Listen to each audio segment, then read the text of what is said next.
আর এই আয়াতটি নিয়ে কথা বলতে গিয়ে আমি মনে করি আয়াতটি নিয়ে গভীর চিন্তাকারী প্রত্যেক ব্যক্তি উপলব্ধি করতে পারবেন যে আমাদের জন্য এই সময় এই ধরনের আয়াত নিয়ে গবেষণা কেন গুরুত্বপূর্ণ।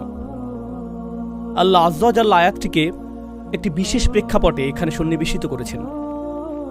বনী ইসরাইল ফেরাউনের হাত থেকে রক্ষা পেয়েছিল, তারা ফেরাউন থেকে রেহাই পেয়েছিল, আর অনেক অনেক প্রজন্ম ধরে তারা ফেরাউনের শাসনের অধীনে বসবাস করে আসছিল। তো দীর্ঘ সময় ধরে তারা অধিকৃত জনগোষ্ঠী হিসেবে বসবাস করেছে কর্তৃত্ববাদী একটি শক্তির অধীনে, যা তাদেরকে শাসন করেছে, দাসতুল্য আচরণ করেছে এবং নিচু জাত হিসেবে গণ্য করেছে। এখন বিষয় হলো, নির্যাতনকারী এবং নির্যাতিতের মাঝে অদ্ভুত একটা সম্পর্ক রয়েছে। পৃথিবীর ইতিহাসে আপনি দেখবেন যে কিছু জাতি অন্য জাতির দ্বারা শাসিত হয়েছে। গোটা মানব ইতিহাস জুড়ে এমনটা ঘটেছে। উদাহরণস্বরূপ জাপানিরা চাইনিজদের সাথে এমনটা করেছিল, ব্রিটিশরা পৃথিবীর অনেক দেশেই এমনটা করেছে, ডাচরা এমনটা করেছে ইন্দোনেশিয়াতে, ইত্যাদি ইত্যাদি। আর যখন এই আক্রমণকারী ঔপনিবেশিক শাসকরা কোথাও চলে আসে, সেখানে বিজয়ী হওয়ার পর তাদের বিরুদ্ধে যুদ্ধরতরা ছাড়া সাধারণ জনগণ, লক্ষ কোটি সাধারণ জনগণের কাছে প্রথমে মনে হয় না যে তাদের জীবনে খুব একটা পরিবর্তন এসেছে। রোমানরা বিজয়ী হওয়ার আগে যে কৃষক ছিল, রোমানরা বিজয়ী হবার পরেও সে কৃষকই রয়ে গেছে। তাদের প্রদত্ত কর হয়তো ভিন্ন কর্তৃপক্ষের হাতে যাচ্ছে, কিন্তু জীবন খুব একটা পরিবর্তিত হয়নি, যুদ্ধের সময়টা বাদে। একইভাবে বিশেষত রোমান সাম্রাজ্য, মঙ্গোলীয় সাম্রাজ্য, অন্য যুদ্ধবাদ জাতিগুলো যারা গোটা পৃথিবী জুড়ে তাদের সাম্রাজ্যকে বিস্তৃত করেছে, তাদের এটা করার একটা পন্থা ছিল এই যে তারা বিদ্যমান অবস্থাতে তেমন একটা পরিবর্তন আনত না। তোমরা তোমাদের কার্যপদ্ধতি বজায় রাখো, যেভাবে চাষবাস করছিলে তা চালিয়ে যাও, বাজার যেভাবে চলছিল তা অব্যাহত রাখো, এখন শুধু অর্থ এই দিকে আসতে হবে, এইটুকুই। তো সাধারণ মানুষের কাছে অর্থনৈতিক পর্যায়ে ক্ষমতার এই রদবদলকে খুব বেশি পরিবর্তন বলে মনে হতো না। কিন্তু বিজয়ী শক্তির জন্য এটাও গুরুত্বপূর্ণ ছিল যে মানুষ যাতে জানতে পারে শহরে নতুন এক কর্তা এসেছে। করের অর্থ নীরবে নিভৃতে ভিন্ন গন্তব্যে সঞ্চালিত হবে, এটুকুই যথেষ্ট না, বরং কর্তৃত্বের একটা বহিঃপ্রকাশও থাকতে হবে। মানুষের এটা স্বীকার করতে হবে যে একটি শক্তিধর সাম্রাজ্যের শক্তিধর সম্রাটের অধীনে বসবাস করছে তারা। আর যেভাবে তারা এটা করত তা শুধুমাত্র সামরিক শক্তি প্রদর্শনের মাধ্যমে না, কারণ সেটা ছিল অনেক ব্যয়বহুল। আর সেনাবাহিনী তো মূলত ব্যবহৃত হয় যুদ্ধক্ষেত্রে। সেনাবাহিনী ব্যবহৃত হয় গুপ্তচর বৃত্তির কাজে, গোপন সংবাদ সংগ্রহের কাজে। যখন আপনি জনগণ নিয়ন্ত্রণ করার জন্য সেনাবাহিনী ব্যবহার করবেন, সেই অনুপাতে তো জনসংখ্যাও অনেক বেশি, আর এটা সেনাবাহিনীর কাজও না। এজন্য এই ক্ষেত্রে অন্য অস্ত্র ব্যবহার করতে হবে। আমি এগুলোকে অস্ত্র হিসেবেই আখ্যায়িত করছি। আমেরিকাকে এখন বলা হয়ে থাকে হৃদয় এবং মনের নিয়ন্তা, এটাই বলা হয়ে থাকে। এখন আপনার আর বন্দুক এবং বোমার প্রয়োজন নেই। আপনার যা প্রয়োজন তা হলো বিনোদন, খেলাধুলা, কনসার্ট। রোমানরা এটা করেছে, সকল রাজারাই এটা করেছে। তারা বড় ধরনের আয়োজন করত, তাদের বিভিন্ন জাতীয় উৎসবের দিন থাকত। জনগণকে এটা অনুভব করতে হবে যে সাম্রাজ্যের প্রতি তাদের আনুগত্য হলো নাগরিকত্বের অংশ। আর এই লোকগুলো বিজয়ী হয়েছে কারণ তারা জয়ী হওয়ার যোগ্য। তাদের বিজয়ী হওয়াটা ইতিবাচক বিষয়। তারা যদি জয়ী না হতো, সাম্রাজ্য হিসাবে আমরা অগ্রগতি অর্জন করতাম না। যদিও তারা আপনাকে নিজেদের অন্তর্ভুক্ত মনে করে না, কিন্তু তারা চায় যে আপনি তাদেরকে নিজেদের পরিবার হিসেবে গণ্য করেন। তারা কখনোই আপনাকে নিজের পরিবার হিসেবে গণ্য করবে না, কিন্তু তারা চায় যে আপনি তাদেরকে নিজেদের পরিবার হিসেবে গণ্য করেন। আর তারা এটা করে পতাকার মাধ্যমে, কুচকাওয়াজের মাধ্যমে, গান, প্রদর্শনী এবং প্রোপাগান্ডার মাধ্যমে। তারা এগুলো সৃষ্টি করবে। এমনকি ফেরাউনের সময়েও সে এগুলো সৃষ্টি করেছিল। আপনি ফেরাউন রাজবংশের ইতিহাস অধ্যয়ন করলে এটা লক্ষ্য করবেন। এটা অধ্যয়ন গুরুত্বপূর্ণ, কারণ কোরআনে বারবার ফেরাউনের আলোচনা এসেছে। আপনি যদি প্রাচীন মিশরীয় ফেরাউন সাম্রাজ্য নিয়ে জানেন, তারা প্রচুর পরিমাণে অদ্ভুত কিন্তু ভীতিকর এবং শক্তিশালী স্মৃতিস্তম্ভ নির্মাণ করেছিল, যেমন পিরামিড, স্ফিংস এবং অন্যান্য আরও অদ্ভুত ধরনের স্থাপনা, যা দেখার জন্য এখনও মানুষ এই সকল স্থান ভ্রমণ করে। আর এই সকল স্থাপনা এমনভাবে নির্মাণ করা হয়েছিল যে যখন মানুষ নৌপথে ভ্রমণ করত, তারা এই স্থাপনাগুলো নদীর তীরে দেখতে পেত। ও, এই লোকদের সাথে ঝামেলা করা যাবে না, দেখো তারা কি নির্মাণ করেছে। এটা ছিল ভীতি সৃষ্টির একটা মাধ্যম। কোরআনে আল্লাহ আজ্জা ওয়া জাল্লা পূর্ববর্তী জাতিগুলোর ব্যাপারে এই বিষয়টি বর্ণনা করেছেন। যেমন হুদ আলাইহিসসালামের জাতি, তারাও এটা করত। তারা মূর্তি এবং বিশালাকার স্থাপনা নির্মাণ করত, অন্য কোনো কারণে না, বরং একটা ভাবমূর্তি, একটা প্রভাব সৃষ্টির জন্য। ঠিক তো এটা কোনো একটা বিষয়ের প্রতীক। আপনারা জানেন, যখন আমেরিকার বিদ্রোহীরা ব্রিটিশ সাম্রাজ্যের বিরুদ্ধে যুদ্ধ করেছিল, তখন ফ্রেঞ্চরা যেহেতু ব্রিটিশদেরকে ঘৃণা করত, ব্রিটিশদেরকে মানসিক যন্ত্রণা দেওয়ার জন্য তারা স্ট্যাচু অফ লিবার্টি উপহার দিয়েছিল। ফ্রান্স এবং আমেরিকার মাঝে মৈত্রী সম্পর্কের প্রতীক স্বরূপ। আর স্ট্যাচু অফ লিবার্টি কিসের প্রতিনিধিত্ব করে? স্বাধীনতা, বাক স্বাধীনতা, ধর্মের স্বাধীনতা, মত প্রকাশের স্বাধীনতা, মানুষ হিসেবে যেমন ইচ্ছা বাঁচার স্বাধীনতা। যদিও ফ্রান্স এই স্বাধীনতাগুলো উদযাপন করে, সেখানে হিজাব পরিধান করলে আপনি চাকরি পাবেন না। বায়োডাটাতে আপনার নামে মোহাম্মদ উল্লেখ করলে চাকরির ইন্টারভিউর জন্য ডাক পাবেন না। সেই ব্যক্তি যিনি একজন সাদা চুলের, সাদা চামড়ার আলজেরিয়ান, তার নাম আব্দুল করিম, তিনি একটি চাকরির আবেদন করেছেন, কিন্তু তিনি তা পেলেন না। তিনি নিজের নাম পরিবর্তন করে জেক রাখলেন, আর সাথে সাথেই চাকরির ডাক পেয়ে গেলেন। এটাই স্বাধীনতা। কিন্তু এটা শুধু একটা প্রতীক। এটা মানুষকে দেখানোর জন্য যে এর প্রতিনিধিত্ব আমরা করি, এটাই আমরা উদযাপন করি। এটা করা হয় পতাকা এবং এই জাতীয় অন্যান্য জিনিসের মাধ্যমে। এখন বেশিরভাগ মানুষের ক্ষেত্রে কি ঘটে? বেশিরভাগ মানুষের ক্ষেত্রে এই সাম্রাজ্যগুলো যা করেছিল তা হলো, এই মানুষগুলো পৃথিবীর সম্পর্কে যেরকম চিন্তা করে তা নিয়ন্ত্রণ করত। আপনি যদি সেই সময় বসবাস করতেন, তাহলে তারা চাইতো যে তাদের মতো করে জগৎ আপনি চিন্তা করেন। তারা চায় সেভাবে আপনি জগৎকে দেখুন, যেভাবে তারা আপনাকে দেখাতে চায়। আর সেটা ছিল তাদের সবচেয়ে শক্তিশালী অস্ত্রগুলোর একটি। বনি ইসরায়েল ছিল দাসতুল্য। মিশরীয় সমাজে তারা ছিল দাসতুল্য। আর মুসা আলাইহিসসালাম তাদেরকে সেই দাসত্বের শৃঙ্খল থেকে মুক্ত করেছিলেন। এখন তারা মুক্ত। তারা রয়েছে মরুভূমিতে। মিশরীয় সেনাবাহিনী ডুবে গিয়েছে, তারা ধ্বংসপ্রাপ্ত হয়েছে। এখন তারা মুক্ত, কিন্তু আসলে তারা মুক্ত নয়। কারণ প্রকৃত আক্রমণটি সামরিক আক্রমণ ছিল না। প্রকৃত আক্রমণটি ছিল মানসিক আক্রমণ। তারা শারীরিক বিবেচনায় মুক্তি পেয়েছিল বটে, কিন্তু মানসিকভাবে তারা মুক্ত হতে পারেনি। তারা এখন একরকমভাবে মুক্ত। আমি আপনাদেরকে একটা উপমা প্রদান করছি। ধরুন কেউ কারাগারে রয়েছে, মিথ্যা অভিযোগে তাকে কারাগারে বন্দী করা হলো, আর 20 বছর কারাগারে কাটানোর পর সে মুক্তি পেল। যখন সে মুক্তি পায়, সে আবারও সূর্য দেখতে পায়, সে আবারও স্বাভাবিক খাবার খেতে পায়, সে আবারও বন্ধুত্ব তৈরি করতে পারে। সে কি আর কখনো কারাগারের পোশাক পরিধান করতে চাইবে? আমি সেই পোশাকগুলো মিস করছি। সে কি এটা বলবে যে কারাগারে যে তরল ধরনের খাবার দেওয়া হতো, সেই খাবারটা আমি খুব মিস করছি। আমি মুরগির মাংস খেতে চাই না, আমি গরুর মাংস খেতে চাই না, আমি বারবিকিউ খেতে চাই না, আমি সেই পুরাতন নোংরা পাত্রটি চাই।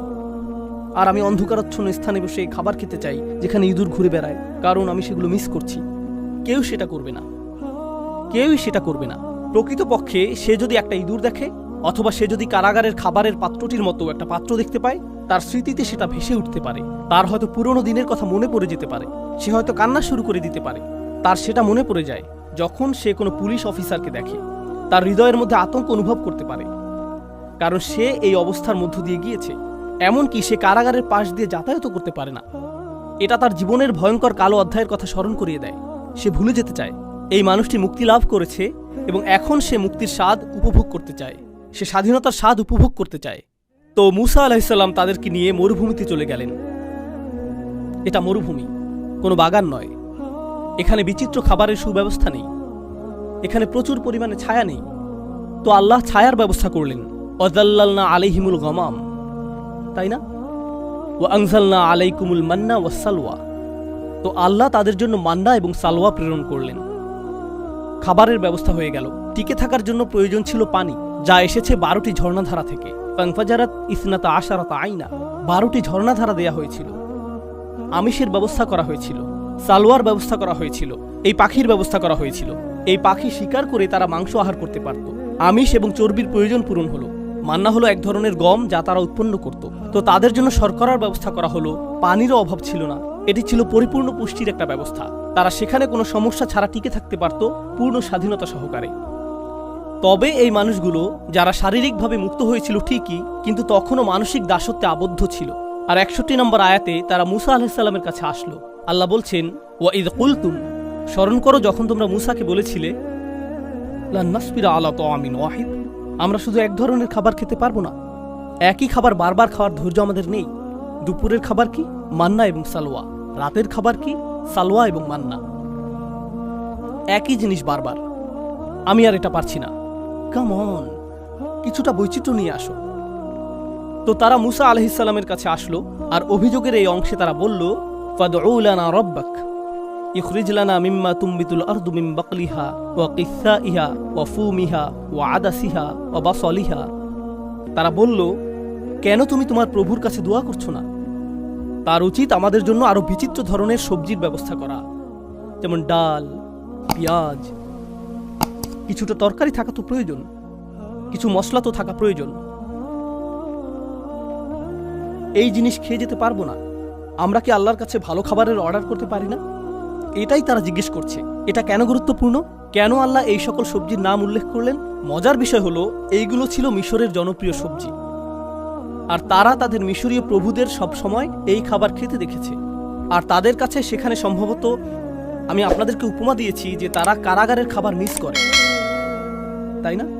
এখন তোমরা মুক্ত হয়ে গিয়েছো, কিন্তু তোমাদের মস্তিষ্ক এখনো কারাগারের মধ্যে রয়েছে, আর তোমরা সেই খাবারই চাইছো যা কারাগারে থাকতে উপভোগ করতে। আর তোমাদের নবীকে জিজ্ঞেস করছো, হ্যাঁ স্বাধীনতাটা চমৎকার, কিন্তু আমরা কি জেলখানার খাবারে আবার ফিরে যেতে পারি? মূসা আলাইহিস সালাম উল্লেখযোগ্য একটা জবাব দিয়েছিলেন। এটা শুধু খাবার নিয়ে ছিল না, এটা শুধু খাবার নিয়ে ছিল না। পৃথিবীর সবচেয়ে শক্তিধর সাম্রাজ্যের অধীনে আমরা বসবাস করেছি। পৃথিবীর অন্য সকল জাতি ফেরাউনের ভয়ে ভীত ছিল। আমাদের ফেরাউনি নাগরিকত্ব ছিল। সর্বশ্রেষ্ঠ পরাশক্তি মিশরের পাসপোর্ট ছিল আমাদের, আমাদের গ্রিন কার্ড ছিল, সব কিছু ছিল আমাদের। এই সব কিছু ত্যাগ করে এখন আমরা মরুভূমিতে এসে পড়েছি। এই পাখি আর রুটি খাচ্ছি, এটাই স্বাধীনতা। এখানেই তুমি আমাদের নিয়ে এসেছো। আমরা পৃথিবীর 1 নম্বর জাতি থেকে পালিয়ে এসেছি, আর তুমি এভাবে আমাদের জীবনযাপন করতে বলছো? লক্ষ্য করুন, তারা 1 নম্বর জাতি ছিল না, তারা ছিল 1 নম্বর জাতির দাস। কিন্তু তাদের চিন্তায় আমরাই 1 নম্বর জাতি, কারণ মিশরীয় প্রভুরা তাদের মধ্যে এই ধারণা সৃষ্টি করেছিল যে তারা সেই সাম্রাজ্যের অংশ। যদিও আপনি আসলে একটা পতঙ্গ যা তারা তাদের পায়ের নিচে পিষ্ট করে। আপনি আসলেই পতঙ্গ ছিলেন যা তারা পিষ্ট করে। তারা এমনটাই ছিল। উদাহরণস্বরূপ, আমেরিকার রাজনীতিতে কিছু মানুষ ডোনাল্ড ট্রাম্পের জন্য পাগল ছিল, তার জন্য তারা উন্মত্ত ছিল। অনেক খ্রিস্টানরা জিসাসের চেয়েও ট্রাম্পের প্রতি বেশি আগ্রহী ছিল, আমরা এটা দেখেছি। আর এই মানুষগুলোর ঠিকমতো বিদ্যুৎ বিল পরিশোধ করতেও কষ্ট হয়ে যায়। তারা কোনো রকমে টিকে আছে, কিন্তু যখন ট্রাম্প আসে, ইয়ে আমরা আপনাকে ভালোবাসি, আর সে বলে আমিও তোমাদেরকে ভালোবাসি, সে আপনাদের কাউকেই ভালোবাসে না। কিন্তু সে অত্যন্ত সফলভাবে আপনাদের মাঝে এই ধারণা সৃষ্টি করেছে যে তাকে আপনাদের ভালোবাসা উচিত। সে সফলভাবে এটা করেছে। এটা ফেরাউনের কৌশল, ইতিমধ্যে এটা উল্লেখ করা হয়েছে। তো তারা ছিল দাস, কিন্তু সেখান থেকে মুক্তি পেয়েও সেই পুরাতন জিনিসই তারা চাইছে। ঔপনিবেশিক প্রভু তাদেরকে যা দিয়েছিল তাই তারা চায়। তারপর মূসা আলাইহিস সালাম বললেন, ইহবিতু মিসরান। এখানে মিসরান শব্দটি আসলেই উল্লেখযোগ্য একটা শব্দ। আরবি ভাষায় মিসরান অর্থ হল গ্রামীণ উন্মুক্ত এলাকা। এখানে বলা যেত বালাদান, আরদান অথবা ওয়াদিয়ান, এই ধরনের যে কোনো শব্দই বলা যেত, কিন্তু আল্লাহ মিসরান শব্দটি বাছাই করেছেন তানবিন সহকারে। মিসরান এর শেষে নুন ধ্বনিটি শুনতে পাওয়া যায়, মিসরান। কিন্তু মিশরের জন্য আরবিতে ব্যবহৃত শব্দটি হলো মিসর, তানবিন ছাড়া। এটাকে বলা হয় মামনু মিনাস সরফ। তো দুটি শব্দ দেখতে খুবই কাছাকাছি, কিন্তু তারা একই অর্থ প্রকাশ করছে না। আপনি যদি মিশ্র অথবা মিশ্রু বলেন, এটা মিশর, কিন্তু যদি মিশ্রণ অথবা মিশ্রুন বলেন, এটা গ্রামীণ উন্মুক্ত এলাকা। কিন্তু শব্দ দুটি খুবই কাছাকাছি। এটা এরকম যেন মূসা আলাইহিস সালাম বলছেন, তোমরা আরেক মিশরে ফিরে যেতে চাইছো, তোমরা নতুন একটা স্থানে যেতে চাইছো, কিন্তু আসলে তোমরা আবারও সেই মিশরের অবস্থায় চাইছো। আমি কোথা থেকে এসেছি তা নিয়ে আপনাদেরকে মজার একটা কথা বলি। আমি মূলত পাকিস্তানি বংশোদ্ভূত, আর আমি পাকিস্তান ভালোবাসি। আমি সেই গোটা অঞ্চলটাকেই আসলে ভালোবাসি। সেই অঞ্চলটির ইতিহাসের প্রসঙ্গে বলতে গেলে, বিশেষত বিশ্ববিদ্যালয় এবং হাই স্কুলের যে ছাত্ররা এখানে রয়েছেন, আমি চাই যে আপনারা একটা বই পড়েন, বিশেষত যদি আপনি দক্ষিণ এশিয়া থেকে এসে থাকেন। যদি আপনি ভারত, পাকিস্তান, বাংলাদেশ, আফগানিস্তান, এমনকি শ্রীলঙ্কা এবং সেই অঞ্চলের অন্যান্য দেশ থেকে এসে থাকেন, আপনি বইটি পড়েন। বইটির নাম Islam and the English Enlightenment. Islam and the English Enlightenment. আমি চাই যে আপনি এই বইটি পড়েন। তো মূল কথায় আসি, ব্রিটিশরা ভারতকে উপনিবেশ করেছিল। তারা হিন্দু, মুসলিম, শিখদেরকে একটা সময় ধরে শাসন করেছে। ভারতীয়রা স্বাধীনতা আন্দোলন করেছে, বিশেষত মুসলিমরা লড়াই করেছে। দীর্ঘ সময় এতে কোনো ফল হয়নি। এদের তো পরস্পর শত্রু হওয়ার কথা ছিল।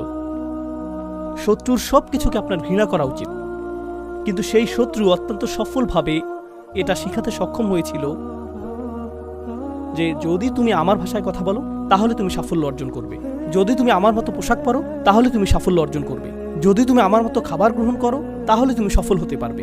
যদি তুমি আমার মতো কথা বলো, যদি তুমি আমার মতো আচরণ করো, যদি তুমি আমার মতো দেখতে হও, যদি তুমি ভান করো যে তুমি আসলে আমি, তোমার গায়ের রং শ্যামলা হলেও যদি ভান করো যে তুমি সাদা চামড়ার মানুষ, তাহলে আসলেই তুমি সফল হতে পারবে। ব্রিটিশরা কিন্তু খুবই ছোট একটা জাতি, না জানলে জেনে রাখুন। আমি অনেকবার ইংল্যান্ডে গিয়েছি। আপনি গাড়ি চালিয়ে কয়েক ঘন্টার মধ্যেই গোটা দেশটি অতিক্রম করতে পারবেন। যখনই আমি গাড়ি চালিয়েছি দেখেছি যে এর বেশিরভাগই ফসলের জমি। একটা শহর ফসলের জমি, আরেকটি শহর ফসলের জমি। আমি এটা দেখেছি আর বলেছি, ইয়া আল্লাহ, কোথায় এই লোকগুলো আর কোথায় গোটা পৃথিবী? কিভাবে এটা সম্ভব হয়েছে? আর আপনি যদি ইংল্যান্ডের ইতিহাস পাঠ করেন, তারা একে অপরকে হত্যা করতে উদ্যত হয়েছিল। তাদের রাজারা একে অপরকে হত্যা করতে উদ্যত হয়েছিল। আর তারা সেখান থেকে এমন এক সময় শুরু করে যখন তাদের গোটা সেনাবাহিনী এমনকি 60-70 হাজারও ছিল না। যদি আপনি বাড়িও ধরতে চান, বড়জোর তাদের সৈন্য ছিল 2 লাখ, আর মুঘল সৈন্য ছিল অনেক বেশি। 20 থেকে 70 লাখের মধ্যে এই সংখ্যা উঠানামা করত। কিভাবে কিভাবে এটা ঘটল? এটা সামরিকভাবে ঘটেনি, ভিন্ন কিছু সেখানে ঘটে যাচ্ছিল। আর আমাদের জানতে হবে যে এই আধিপত্য কিভাবে কাজ করে।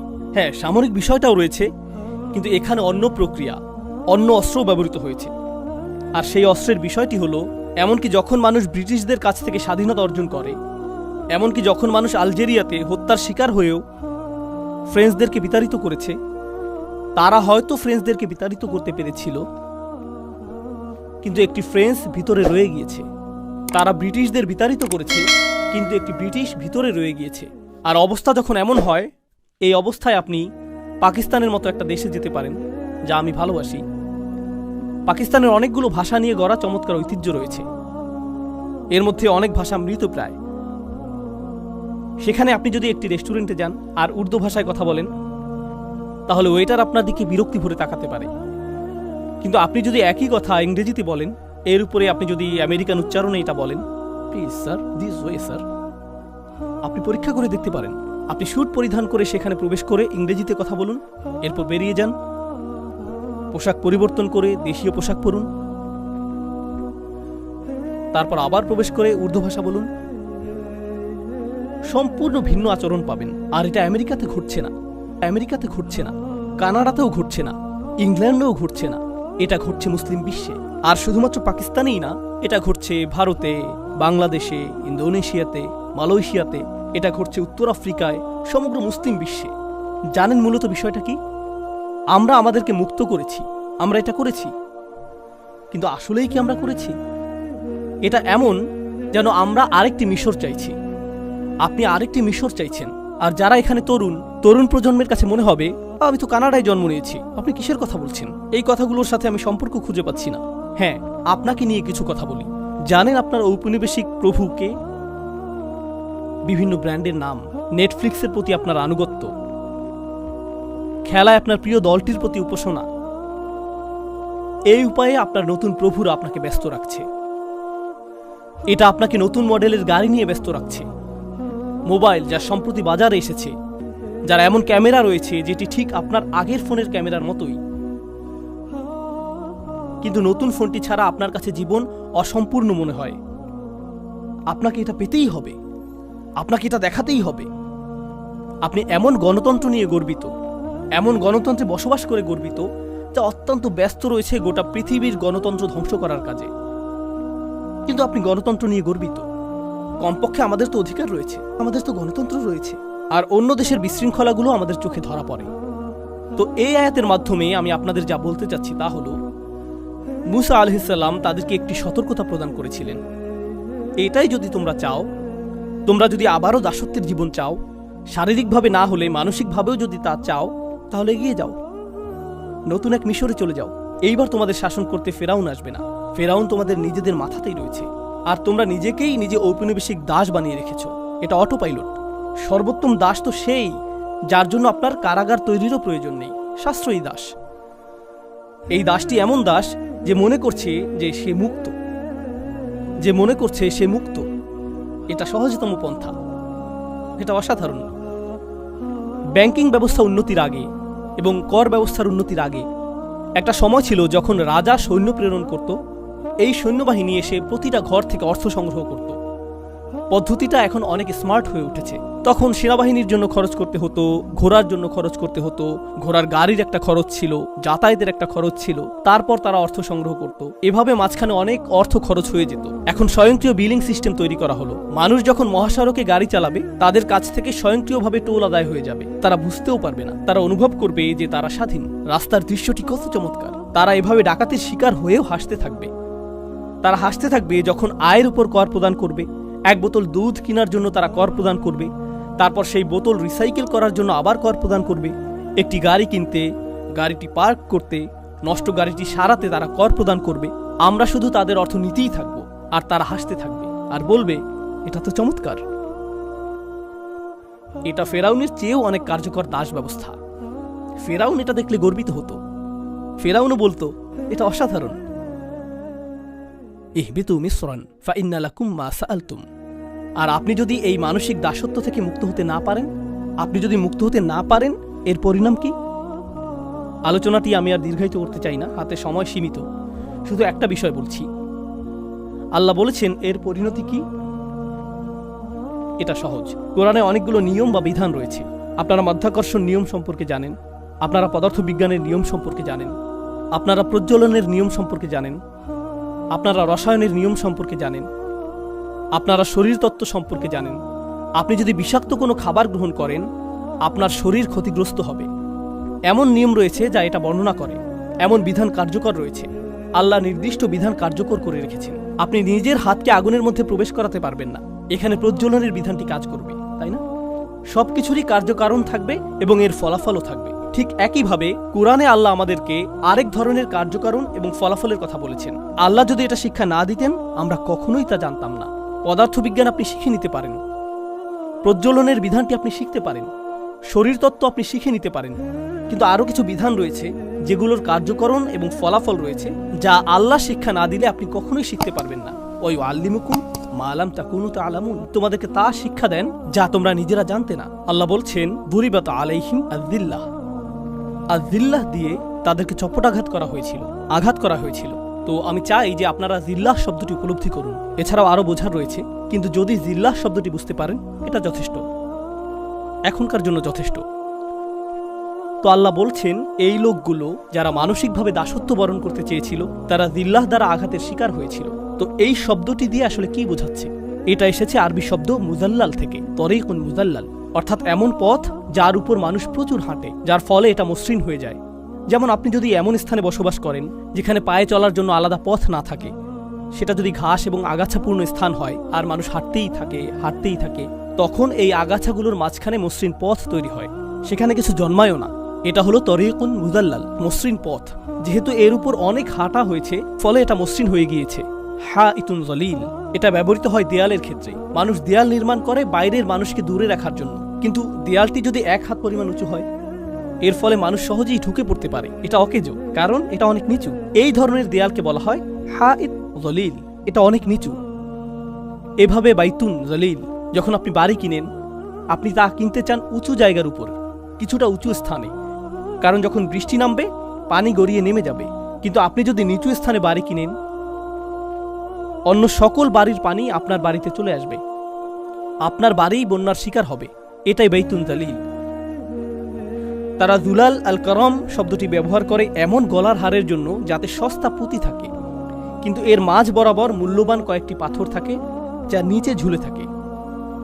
তো দুল্লিয়াত আনাকিদু, মূল্যবান যে পাথরগুলো নিচে ঝুলে থাকে সেগুলোকে আসলে বলা হয় জুলাল, যেগুলো নিচে ঝুলে থাকে। মুহাম্মদ হাসান জাবাল কর্তৃক লিখিত আরবি ভাষার বিখ্যাত অভিধানে তিনি এই ব্যাপারে বলেছেন, নাকসুস ইরতিফা ইশাই, কোনো কিছু উঁচু ছিল কিন্তু এখন তা নিচু হয়ে গেল, এটাই দলিল। কেউ শক্তিশালী ছিল, এরপর সে দুর্বল হয়ে গেল, এটাই দলিল। সামাজিক দৃষ্টিকোণ থেকে কেউ আগে আত্মমর্যাদা সম্পন্ন ছিল, আর এখন মানুষের পায়ের নিচে পিষ্ট হওয়াকে এবং নত হয়ে থাকাকে সে উপভোগ করে, এটাই দলিল। তো মুসলিম সভ্যতার সাথে কি ঘটেছে? আজকের দিনেও এমন স্থান রয়েছে, আমি নিজে এমন স্থানে গিয়েছি, মুসলিম সমাজেই কোনো নারী যদি হিজাব পরিধান করেন, তিনি সেখানে অশিক্ষিত, গেঁয়ো এবং সেকেলে বিবেচিত হন। তারা পশ্চিমাদের থেকেও বেশি পশ্চিমা সাজতে চায়। পশ্চিমারাও এতটা পশ্চিমা সুলভ আচরণ করে না। কেন? কারণ আমরা এটা অনুভব করতে চাই যে আমরা আধুনিক অনুভব করতে চাই। আপনি লক্ষ্য করবেন যে যুদ্ধ বিধ্বস্ত দেশ, যেখানে গোটা দেশটি ধ্বংসপ্রাপ্ত হয়েছে, গণহত্যা চালানো হয়েছে, আর সেই মানুষগুলোই তাদের মূল্যবোধের অনুভূতি হলো এরকম, দেখো আমি কোন ব্র্যান্ডের বেল্ট কিনেছি, দেখো আমার জুতাগুলো, দেখো আমি কোন স্যুটটি কিনেছি। এটাই তার মূল্যবোধের উৎস। প্রভু বলেছে, আমার কাছ থেকে কিনো, আমাকেই কর প্রদান করো, আর একই সাথে গর্বিতও বোধ করো। মানুষ এর চেয়ে বেশি জলিল কিভাবে হতে পারে? মানুষ এর চেয়ে নিচে আর কিভাবে নামতে পারে? এটা হালাল এবং হারামের বিষয় না। আমি চাই যে আপনারা বিষয়টা উপলব্ধি করুন। এটা হারামের সাথে সম্পর্কিত না, এটা আত্মমর্যাদার বিষয়। আমি সমাপ্তি টানছি এই বলে যে পৃথিবীর সকল সংস্কৃতি হলো আদম আলাইহিস সালামকে যা দেয়া হয়েছিল তা থেকে আগত। আনজালনা আলাইকুম লিবাসান ইউআরি সাওআতিকুম ওয়ারিশা। আদম আলাইহিস সালামকে বলা হয়েছিল, আল্লাহ তোমার জন্য পোশাক প্রেরণ করেছেন যাতে তোমার লজ্জাস্থানকে আবৃত করতে পারো। তো আপনি যদি পরিধান করেন বাংলাদেশি পোশাক, পাকিস্তানি পোশাক, আফগানি পোশাক, আমেরিকান পোশাক, ব্রিটিশ পোশাক, জাপানি পোশাক, এই সবগুলোরই সূচনা হয়েছে আদম আলাইহিস সালামকে যা প্রদান করা হয়েছিল তা থেকে।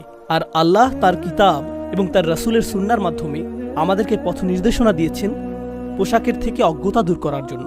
আপনি পরিশীলিতভাবে জাপানি পোশাকও পরতে পারেন, আপনি পরিশীলিতভাবে আমেরিকান পোশাকও পরতে পারেন, চাইনিজ অথবা অন্য যে কোনো জাতির পোশাকই পরতে পারেন। সংস্কৃতি প্রত্যাখ্যানের বিষয় নয়, বরং ঔপনিবেশিক প্রভুত্বকে প্রত্যাখ্যান করা উচিত। শাসন করার মানসিকতাকে, শাসকের উপাসনাকে প্রত্যাখ্যান করা উচিত। আর সুবহানাল্লাহ, আমরা অত্যন্ত চমৎকার সময়ে বসবাস করছি। এই সময়ে আমাদের জন্য এই ধরনের আয়াত নিয়ে গভীর চিন্তা করার মাধ্যমে বিশেষত তরুণ প্রজন্মের কাছে একটা সুযোগ রয়েছে ঔপনিবেশিক মানসিকতা থেকে উম্মাকে মুক্ত করার, যা মুসলিম চিন্তাকে আচ্ছন্ন করে রেখেছে 1 শতাব্দীরও বেশি সময় ধরে। মুসলিমরা হলো পৃথিবীর বুকে শক্তিশালী একটা জনগোষ্ঠী। আমরা বেশ কয়েক শতাব্দী ধরে ঘুমিয়ে আছি। আমাদের কিছুটা খারাপ সময় পার করছি, আমরা শুধুমাত্র খারাপ সময় পার করছি, কিন্তু এর অর্থ এটা না যে আমরা দুর্বল। আমরা ঘুমন্ত সিংহ। আমরা জেগে উঠতে শুরু করছি। গাজায় যা ঘটে যাচ্ছে তা শুধুমাত্র পৃথিবীর জন্য চক্ষু উন্মোচনকারী নয়। এটা শুধু আমেরিকানদের সচেতন করা না যে আমরা বাক স্বাধীনতার কথা বলে থাকি, কিন্তু তা আসলে আমাদের নেই। আমরা মত প্রকাশের স্বাধীনতার কথা বলে থাকি, কিন্তু আসলে তা আমাদের নেই। আমরা প্রতিবাদ মিছিলের স্বাধীনতার কথা বলে থাকি, কিন্তু তা আসলে আমাদের নেই। এটা শুধুমাত্র আমেরিকানদেরকে এই গুরুত্বপূর্ণ বিষয়গুলো নিয়ে সচেতন করা না, বরং এই চিন্তাও জাগ্রত করা যে তারা আমাদেরকে দাসের মতোই বিবেচনা করেছিল আর অদৃশ্য বেড়া তৈরি করে রেখেছিল। মুসলিমরা বুঝতে পারছে যে এতদিন আমি কিসের উপাসনা করে আসছি, কোন কল্পিত গরু নিজের চিন্তার জগতে তৈরি করে আমি উপাসনা করেছি, বনি ইসরাইলের সেই সোনালী গরুর মতো। এখন আর এটা সোনালী গরু হতে হবে সেটা জরুরি না। এটা হতে পারে যে কোনো কিছুর সোনালী লোগো, এটা হতে পারে এই সোনালী নাইকি, হতে পারে সোনালী ফেরারি, সোনালী অ্যাডিডাস, এগুলো সবই সোনালী গরু। আজকের যুগে এগুলোই সোনালী গরু। পৃথিবীর সকল সামেরিরা এগুলো নির্মাণ করে যাচ্ছে। তো আমি মনে করি যে এটা নতুন একটা সূচনা, এটা নতুন জাগরণের সূচনা। আমরা এখন আর সাংস্কৃতিক আগ্রাসনের শিকার হব না। আমরা নিজেদেরকে প্রকাশিত করতে পারি এবং নিজেরাই চিন্তা করতে পারি, আর আমরা সত্য ছাড়া অন্য কিছুর অনুগত হব না। আমরা পৃথিবীকে সত্য প্রত্যক্ষ করার আমন্ত্রণ জানাতে পারি।